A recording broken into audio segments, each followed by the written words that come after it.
विवाह संभल के बाद भी देश में क्या सारी मस्जिदों के नीचे कोई ना कोई मंदिर है? यह सिलसिला क्या आगे यूं ही जारी रहेगा या कहीं थमेगा? मेरा मानना यह है, कई बार तारीख आपको एक मौका देती है। जैसे आजादी के बाद, हम फैक्ट के साथ बोल रहा हूं, 22-23 दिसंबर 1949 की रात को श्री राम लला की विग्रह प्रकट हुए। आपको पता है, सुन्नी सेंट्रल वक्फ बोर्ड 12 साल तक उसमें मुद्दई नहीं बना। वो दिसंबर 1961 में बना, क्योंकि के मोहम्मद ने लिखा है कि मुस्लिमों में एक बहुत बड़ा तबका ऐसा था जो ये कहता था हमें इस चक्कर में नहीं पड़ना चाहिए, हमें इसे छोड़ देना चाहिए। मगर यही लेफ्टिस्ट सेकुलरिस्टों ने जाके भड़काया, और जब 12 साल की मियाद पूरी होने में 10 या 12 दिन रह गए थे, देन सुन्नी सेंट्रल वक्फ बोर्ड ने क्लेम किया।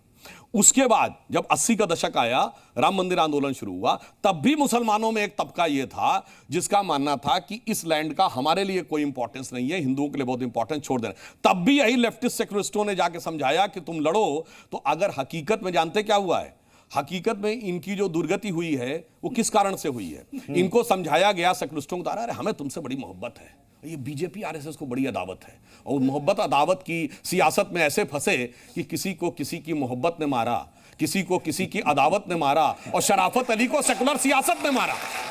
अगर ये माना जाता है कि मुस्लिम समाज आज पढ़ाई में, लिखाई में, बाकी चीज़ों में पीछे चल रहा है, आज हम साइबर स्पेस, एआई के दौर में आगे चल रहे हैं, तो मेरा मानना है कि जो लोग उनको उस मिडिवल एज में ले जाने की कोशिश कर रहे हैं, वो कहीं ना कहीं मुस्लिम समाज के साथ भी बहुत बड़ा नुकसान कर रहे हैं। मुस्लिम समाज को बरगलाने, भड़काने का काम तब से शुरू हुआ जब से इस देश में 1976 में 42nd अमेंडमेंट करके सेकुलर वर्ड डाल के सेकुलर सियासत की गई।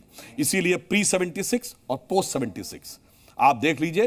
प्री 76 मुस्लिम समाज की पहचान कौन थे?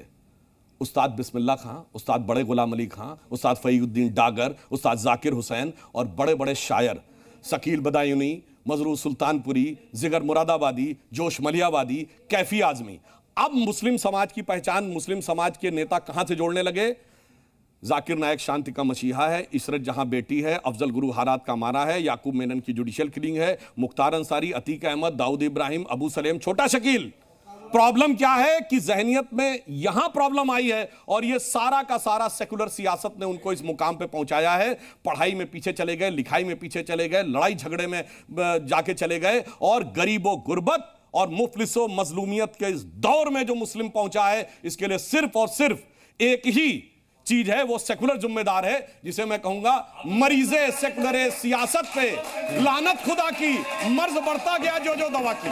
चलिए, अब समय हो गया है आज के फैसले का। जज साहब, आपका फैसला। इतिहास के नाम पे अमन और भाईचारे को हमें ख़त्म नहीं करना चाहिए, बना के रखना चाहिए, क्योंकि ये देश चलेगा तो संविधान और कानून से चलेगा।